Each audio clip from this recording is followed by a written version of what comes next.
आगे बढ़ना है तो दोस्त मेरी एक ही डिवाइस रहेगी कि अपनी अपलाइन को पकड़ लो, अपनी अपलाइन को उसकी पैंट पकड़ लो पीछे से, क्योंकि अपलाइन मैं आपको बताता हूं कि अपलाइन क्या चीज है। ड्यू सॉफ्ट की वैल्यू में आपको चंद शब्दों में बताना चाहूंगा। एक बार क्या होता है, एक एलिफेंट, फीमेल एलिफेंट जिसको हम हाथी नहीं कहते हैं, हाथी नहीं, एक हाथी नहीं और एक फीमेल डॉग जिसको हम हिंदी में कुतिया कहते हैं, वो दोनों एक टाइम पे प्रेग्नेंट हुई। कौन? कुतिया और हाथी दोनों एक ही टाइम पे प्रेग्नेंट हुई और एक ही डॉक्टर के पास दोनों का इलाज चलने लगा। अब दोनों वहां पे मिली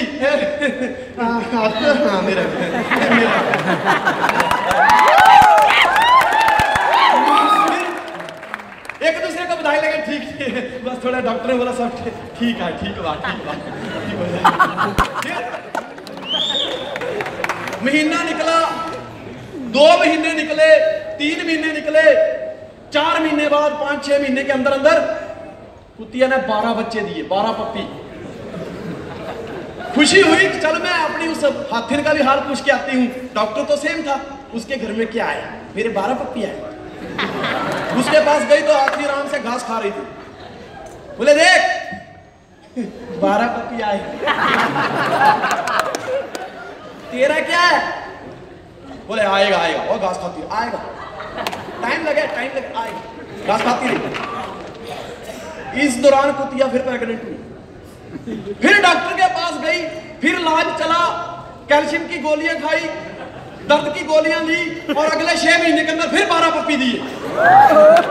फिर हाथी के पास गई, बोले देख मैं तो नाती पोती वाली हो गई हूं, अभी तो मेरे पहले वाली पप्पी भी इतने एक्टिव हो गए हैं कि उनके भी आगे बच्चे होने लगे। तेरे पास क्या है? कि मेरे पास आएगा आएगा आएगा। इसी दौरान फिर कुतिया प्रेग्नेंट हुई, फिर वही डॉक्टर, वही इलाज, वही मेडिसिन, अगले 6 महीने में फिर 12 पप्पी। अब कुतिया हैरान है, फिर गई हाथी के पास, तेरा क्या आया? बोले आएगा आएगा। बोले कमाल करते, डॉक्टर चेंज कर, डॉक्टर चेंज कर। मेरे जितने टाइम में हम सेम टाइम पे प्रेग्नेंट हुई थी, मैं तो देख नाती पोती वाली बच्चे बन गई, मतलब उनकी नानी दादी बन गई, और तू अभी तक कहती आएगा आएगा। तो हाथी ने क्या पता क्या किया? हाथी ने जवाब दिया कि मैं एक हाथी को जन्म देने वाली हूं, तेरे जैसे पप्पी पैदा नहीं करने वाली। जब कोई गाड़ी रोड पे निकलती है तो तेरे पप्पी टहर के नीचे आके मरते हैं, लेकिन जब मेरा बच्चा रोड से गुजरता है तो लोग खड़े होकर अपनी मां से पूछते हैं।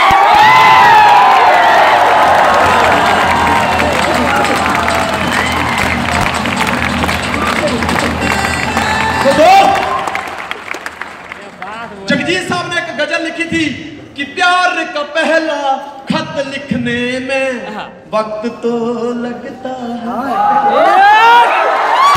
परिंदे को उड़ने में वक्त तो लगता है। दोस्तों झोपड़ी बनानी हो तो 2-4 दिन 7 दिन में खड़ी हो जाती है, लेकिन महल बनाना हो, ताजमहल बनाना हो तो 22 साल का वक्त लगता है।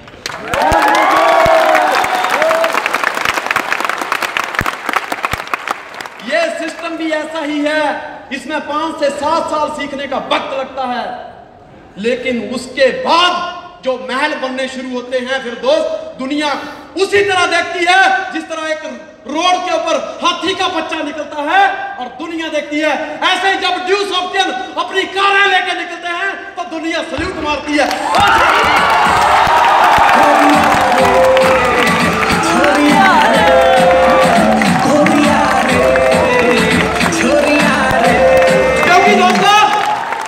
क्योंकि दोस्त बहुत सारी कंपनियां ऐसी मार्केट में बैठी हैं जो कहती हैं तुम 10,000 देते हो, मेरे तो 1500 में देखो मैं इतना देती हूँ, 1500 में।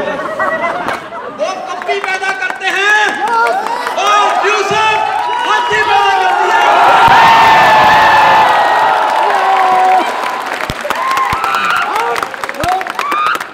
नहीं चाहिए पप्पी हमको।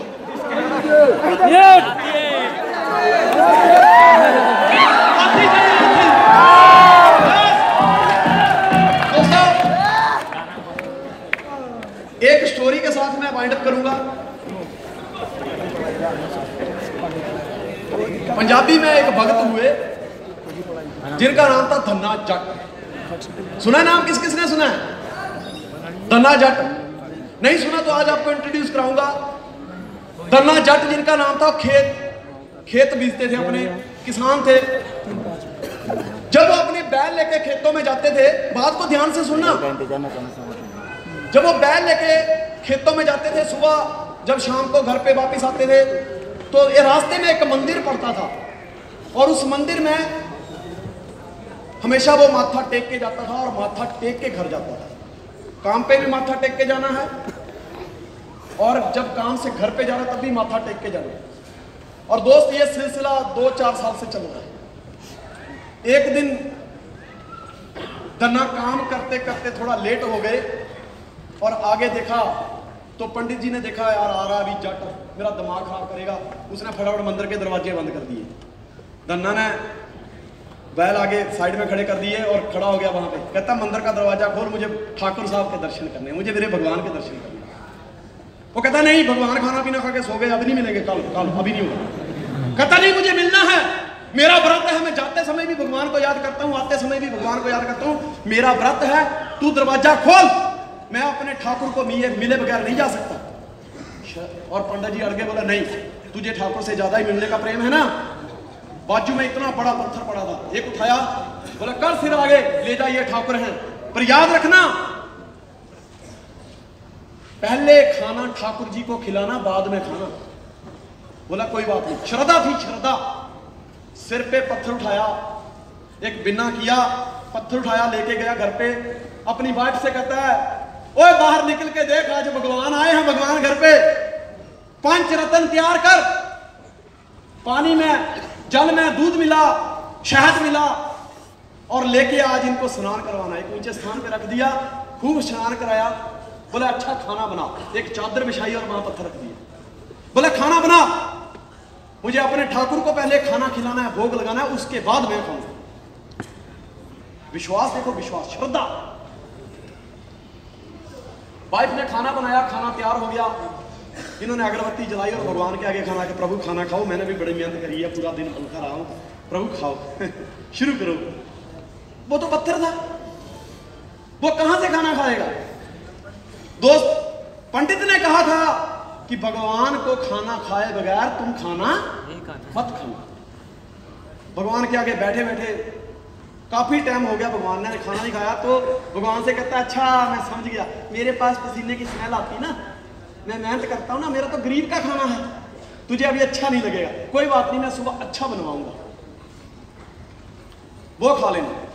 और हाँ, पंडित ने बोला था कि तुम खाना खा के सो रहे हो, शायद खाना ज्यादा खा लिया आज, कोई बात नहीं। और बिना खाए सो गया। सुबह जल्दी उठा, भगवान को स्नान करवाया, खुद स्नान किया और अपनी वाइफ से कहा कि मैं खेत में बैल लेके जा रहा हूं, 12 साढ़े 12 बजे भगवान को भोग लगा के फिर मेरा खाना लेके आना, मुझे भी खाना है। मैं जब तक जाता हूँ वो काम पे चला गया। वाइफ ने खाना बनाया, भगवान के आगे रख दिया, प्रभु खाना खाओ। ठाकुर साहब, भगवान जी खाना खाओ, गुरु जी खाना खाओ। अब कहां से खाए? 12:30-1 बजे का टाइम, धन्ना को लगी भूख। बोला अभी तक पत्नी आई नहीं, इसका मतलब ठाकुर साहब नाराज है। घर पे गया और भगवान से कहा प्रभु खाना खाओ, मुझे भी भूख लगी है। अब कहां से खाए खाना? दोस्त कहता नहीं खाना, तो आज देख, 2 ही चीज है, या तो खा ले या तो मुझे भी उठा ले।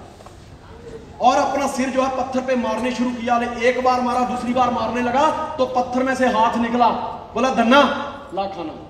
बोलता रुकना 1 मिनट। गया, रस्सा लेके आया, हाथ बांधा, सामने पेड़ पे बांध दिया और खींचने लगा। कहता बाहर आने में शर्म आती है? बाहर आ, बाहर आ, शक्ल दिखा मुझे अपनी। खाना तो हम खाएंगे और मैं खिलाऊंगा, पर बाहर। भगवान कहते धन्ना तुझे खाना खिलाने से मतलब है ना, तू ला खाना ला। बोलता नहीं, बाहर निकल, और पत्थर में से खींच के बाहर भगवान को निकाल दिया। भगवान हंसने लगे। रोटी सामने थी, भगवान ने रोटी तोड़ी और धन्ना के मुंह में डाली, और फिर दूसरी रोटी तोड़ी और अपने मुंह में डाली। भगवान खुश हुए, बोले धन्ना बहुत खुश हुआ आज मैं, तू मांग क्या मांगता है? बोले प्रभु जिसके पास तुम आ गए, अब और क्या चाहिए? बोले नहीं, फिर भी तेरी कोई डिमांड है? बोलता डिमांड है नहीं, पर मेहनत बहुत करता हूं, कभी जरूरत पड़े तो जरूर आऊंगा। बोला ठीक है। 2-4 दिन बीते, हुआ क्या, अब खेत लंबा था, जब धन्ना दाने बीज रहा था, इस किनारे से बीजते बीजते उधर जाता है, और उधर से जब इधर आता है, तो जब इधर आता है तो उधर के दाने चिड़ियां खा जाती हैं, और जब उधर जाता है तो इधर के दाने चिड़ियां खा जाती है। बड़ा दुखी हुआ, उसको याद आई भगवान ने कहा था कि जब कोई काम हो तो मुझे बताओ। उसने याद ही, गुरुजी आ जाओ, आपकी जरूरत पड़ गई। सामने से क्या देखता है, एक मुखौटे पे तेज, इतनी बड़ी पगड़ी बांधी हुई है जैसे पूरे संसार को साथ में लेके चला हुआ है, और गुरु नानक साहब उसके सामने से आ रहे और कहते धन्ना बोल बोल मेरे बच्चे, तेरा मैं क्या आज संवार सकता हूं। कहता प्रभु जी काम दो है, या तो हल चलाओ या तो बीज लगाओ। कहता धन्ना तुझे करते इतना समय हो गया है, आज तेरे खेत में हल भी मैं चलाऊंगा और तेरे लिए बीज भी मैं बीजूंगा। और दोस्त, आज सामने दुनिया को पालने वाला उसके खेत में हल भी चला रहा है और उसके लिए बीज भी बीज रहा है। दोस्त, इस कहानी से एक बड़ी अच्छी शिक्षा मिलती है। वो धन्ना जट जो अनपढ़ था, जो एबीसी नहीं जानता, विश्वास इतना था कि पत्थर में से भगवान को प्रकट कर लिया। विश्वास हो तो धन्ने जट जैसा हो, न तो ना।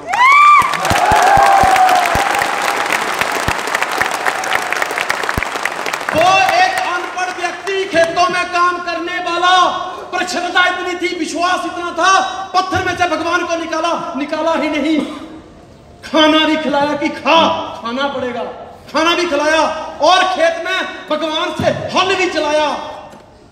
और दोस्त, मैं आपको यह कहता हूं कि अगर एक अनपढ़ व्यक्ति भगवान से काम करवा सकता है, तो क्या एक पढ़ा लिखा ड्यूस ऑप्शन 2 लोगों को ज्वाइन करवा के काम नहीं करवा सकता? कितने लोग करवा सकते हैं? कितने लोग? मैं एक बार चाहता हूं, देखना चाहता हूं, खड़े होकर पूरे जोश के साथ, पूरे एक्साइटमेंट के साथ कह सकते हो, मैं कर सकता हूँ, मैं कर सकता हूँ, मैं कर सकता हूँ, मैं कर सकता हूँ, मैं कर सकता हूँ, मैं कर सकता हूँ। दोस्तों, wish you all the best. अगर मैं कर सकता हूँ, आपकी सब अप्लाई नहीं कर सकती है, तो मुझे पूरा विश्वास है कि आप भी कर सकते हैं, आप भी कर सकते हैं, आप भी कर सकते हैं। थैंक यू वेरी मच, जो आपने इतना टाइम मुझे दिया। Thank you. मैं परमात्मा से यही दुआ करूंगा कि अगली मुलाकात हमारी बुलंदियों पे होगी। क्या मैं सही बोल रहा हूँ? दोस्तों, लास्ट में इतना कहना चाहूंगा कि दिल बहुत नाजुक है, दिल बहुत नाजुक है, इसमें बोझ ना भारी रखिए। जिंदगी एक जंग है मेरे यारों, अपना प्लान जारी रखिए,